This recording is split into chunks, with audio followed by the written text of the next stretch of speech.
MovieWeb.com.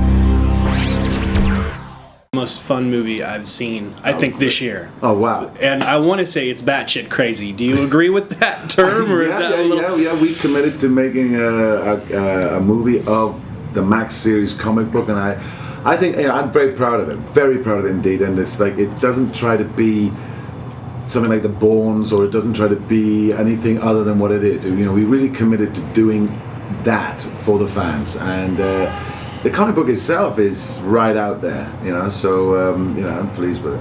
Well, it was one of the first comic books I think I remember reading as a kid when he, like, appeared with Spider-Man. That's right, he was brought in as an assassin to kill Spider-Man. And it's like he's gone through these changes and metamorphoses that up to this dark predator, nighttime predator vigilante. But there's still the threads, the DNA from that first character that are still existing in the current one.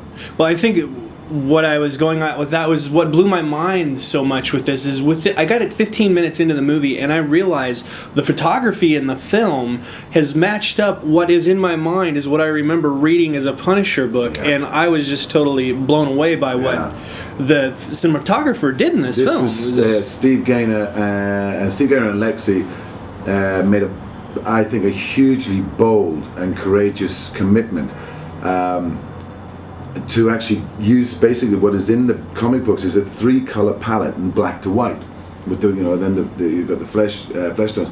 And by committing to that, like Steve would light up 4 city blocks in a green wash and use a yellow sodium smoke, and then a neon red, and then black to white, and that would, you know, so what you're getting is this heightened world, and it's like the characters are just slightly heightened, you know what I mean? They're not caricatures and they're not like pantomime-y, but they exist in a comic. We brought the comic book to screen, and that took a huge commitment from Lionsgate and Marvel and Lexi, and a tremendous vision to actually make that step. Well, I want to know, whose decision was it to give the Punisher a deviated septum and the constantly broken nose? Because that's one of the first great scenes we see. And you come in and really take this character over from the other actors we've seen playing this character. Well, you know, the broken nose thing was a great idea, because, you know, the thing is, bullets don't bounce off. You get bashed, you get knocked out. And he basically, at one point, the only way to level a guy is not with a headbutt, it's with a face, bang, and of course the nose ends up right across the face. So the way to deal with that is, you know, gets the pen and writes it. And that came from Lexi, what is seeing a fight tournament, a martial arts tournament, where this actually happened. A guy's nose ended up across his face, and she saw him sit down and get a pen up it and go, and she went, wow, it brings tears to your eyes, but, you know, this happens. You know, boxers, if something happens, you straighten it back up. You know, so it's a different attitude. Yeah, you know, that was fun. Well, can you talk about the magic of bringing that to life? Because it doesn't seem like there's much makeup on your nose when you're doing that. It seems like you really stick the pencil up your nose. Yeah. I mean, we had a prosthetic, which was basically so fine that it showed that the bone had come out this, or was around this, so it was twisted, this side and this side. So it looked like the nose was actually bent over. So you could be there, go, get the pencil and literally just get it in there, and then literally there's a big movement, and then a second one. Of course, the first big movement, fine. Then you come in for the second one, by which time the things are off, and then it bang and it's straight.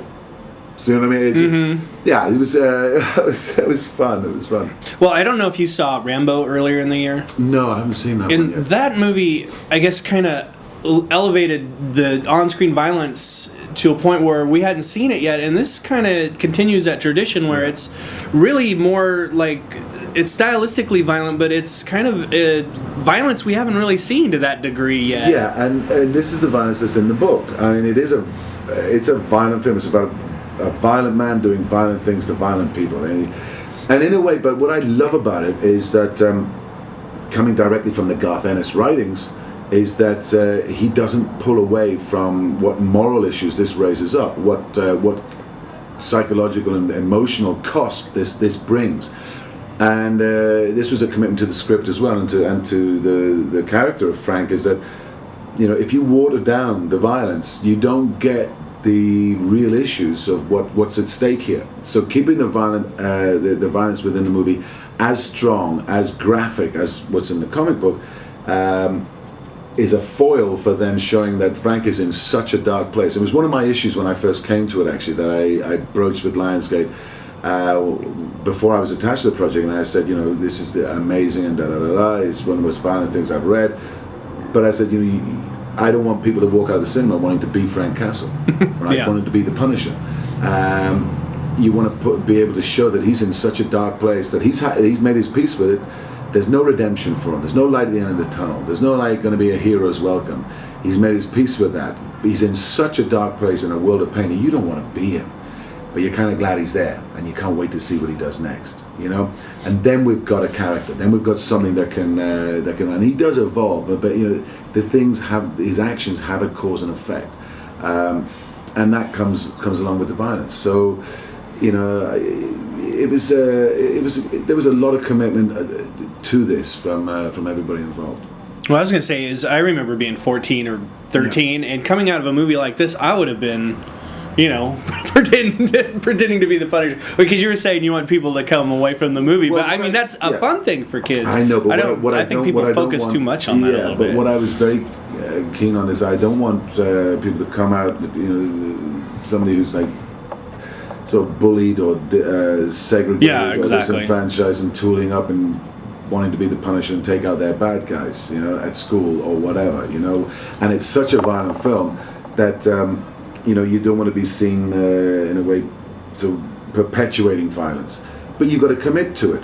But in saying that, the way we're committed to it, you've got the violence it's just slightly tweaked. It's just over the edge. Like the color is tweaked. It's a comic book world. Mm-hmm. But in saying that, the commitment to the emotional cost on Frank, it kind of roots it down, and it doesn't glorify it. I mean, yeah, there's some like some moments where you don't sort of like cringe and go, oh god, oh my god, you just go, ah, no, he didn't. You know what I mean? So it does embody a different thing. So I think in the spirit of it, you know, it's not about glorifying it. Well, I was gonna say, yeah, definitely, it's heightened, because that's the sense I got last night watching it, and I was gonna say it had to be fun to do a lot of this stuff. Yeah, I mean, it was very grueling, because it was all shot basically almost 99% night shoot, and we were in the middle of winter in Montreal, and almost all of it on location, and it was cold. It was like -15, -18. There was snowstorms, blizzards, and that, and so, you know,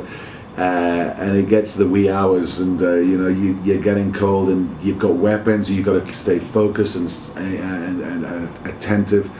But it was tremendous as well. I mean, you know, who doesn't want to do this? You know? You know, going down that corridor, the Brad Street Hotel, right, letting rip with a fully automatic weapon and explosions. It's just like, yeah, that's a lot of fun. Well, can you talk a little bit about the actual costume? Because I mean, was it therminate? Like, did it have thermal in it to keep you warm? Was it hard to move around in? No. I went commando.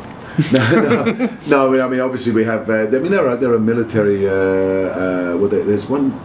What's it called? It's like Under Armour, they call it, and it's one that wicks sweat away. So you don't want the sweat, because the sweat. If you're working at that level, obviously your body sweats. The danger is then it's so cold that it's so easy to make yourself very ill. So you know, we used it's like sort of the silks that mountaineers wear and stuff like that, but it's actually purposely built for what they call Under Armour and stuff like this. But that was wonderful stuff. But even so, the worst thing was the feet. We almost had to put sometimes 2 pairs of socks on, because the cold comes up through the soles of your feet, and once it gets there, it comes up the back of your legs, and you can feel it almost. And then if it hits the back, you're done. You're never going to get warm that night. You know what I mean? So you just got to look after yourself. Don't be so gung ho about it, you know, because you want to keep doing. You got to be doing it again tomorrow night, and the night after that, and the night after that. Well, I got time for one more quick question. Do you plan on carrying this character through a couple more films? I mean, is that what you guys are talking about? I would wish for nothing more. I mean, I knew that Lionsgate and Marvel are hoping it would be a franchise, and as I say, you know, it's third time round, and they've committed again, you know, a huge amount of money and a huge amount of resources, and it's not done whimsically just to do a one-off. They know there's a great source material there. There is places for this character to go. Also, in the lexicon of comic book anti-heroes or heroes, he's kind of standalone. He's R-rated. You know what I mean? He's not a crossover character. Well, I think this is the first R-rated Marvel movie. Yeah, isn't it? yeah. You know, he's not a crossover neither. He's like, people say, you know, can you ever see him crossing over and say being involved with Iron Man? So, well, what do? Do you drop Frank down to PG, or do you raise Iron Man up to R? It's a kind of lose-lose. He kind of really is in his own little microcosm of that Punisher world. But yeah, there are lots of stories to tell. And I think, you know, I think we've set ourselves a great foundation, and if the film is successful, we'll bring him out again. Excellent.